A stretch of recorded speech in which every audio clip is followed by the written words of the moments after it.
I've been using JFETs lately, like in the audio phase effect projects, so I took the gamble on ordering 20 2N5457 N-channel JFETs, hoping they don't turn out to be NPN transistors. It does say 2N5457. So sometimes I'm seeing an N-channel JFET test result on this tester. Other times I'm just going to keep rerunning it to see. Now it doesn't know what it is. Sometimes it shows a couple of PN junctions, like some sort of transistor. Right now it didn't show an extra pins 1 to 2 drain source resistance, but sometimes it'll show between 50 and 400 something ohms, which seems like a JFET without saying a JFET. So maybe what I need to do is try putting them on this FET tester just to see if they can act like a 10K resistor at a certain voltage gate source.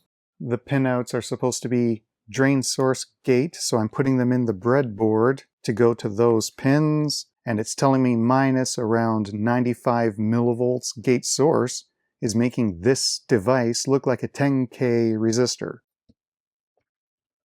Minus 62 millivolts gate source to look like a 10K resistor. Minus 77 millivolts gate source. So it's relatively consistent. I don't know if those numbers make sense. Other JFETs I was recently using had minus 250 millivolts gate source in this tester to look the same. Those were a different part number. And then a J113 wanted between minus 1.9 or something, all the way to minus 1.73 to look the same. So they're behaving similarly to each other. And I saw some okay sale prices recently while shopping for other stuff, so to get the choice delivery shipping minimum order, I got one of those metal film resistor kits. There's 20 pieces of values ranging from 1 ohm up to 10 megs. It includes values like 75 ohms. There's a few values I think I'll need coming up because that's good for video signal termination on those video game console experiments. And my previous selection of these metal film resistors is running low. And while I was restocking parts, I reordered some of this vertical mount style of potentiometers. Looks like I bought 100K. So depending what I'm doing, this is one of a few styles I tend to use. So if I want just PCB access vertically like this to be able to quickly adjust things, that's where I use these. If I needed side horizontal mount access, I use this green style that I can mount this way. And if I need something more robust, I'll just use this bigger, also vertical mount style that just sits down on a board and you have to adjust from the top of the board. I think I used to have a lot of 10K in this style, but I'm starting to use 100K a lot, so it's good to get a bunch of those ready. I think these two go together. They showed up on the same day, and it was all that I was expecting that day.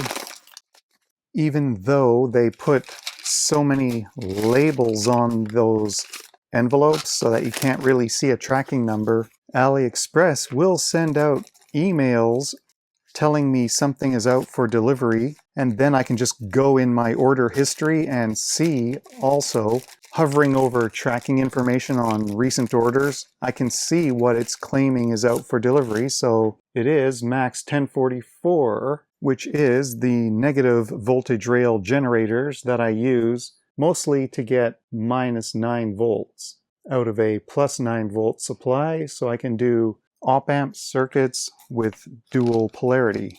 I think I see 1044 on these through holes. So that's just restocking, and the option to have surface mount or through hole. I try to write on it what it is with those sort of paint markers. Then I'll put it in a part storage tray for voltage regulators and be able to easily find it.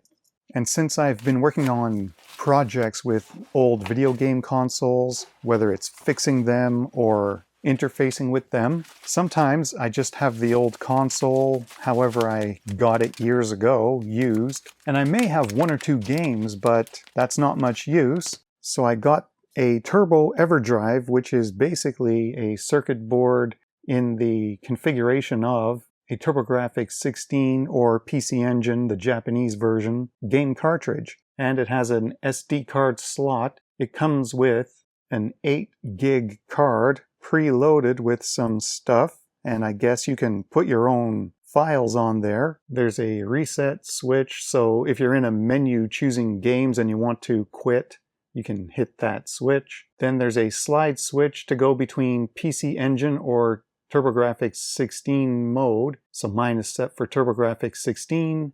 So it powers on, and I can go into the US game folder and choose something just to see. All I want to do is make sure it works. So I'll have to get around to testing those JFETs more thoroughly, and now I have more inventory of stuff, and I'm going to be working on more retro game consoles, including more TurboGrafx projects, so at least now I have a better way to use the system with only a limited number of games I used to have. Never mind,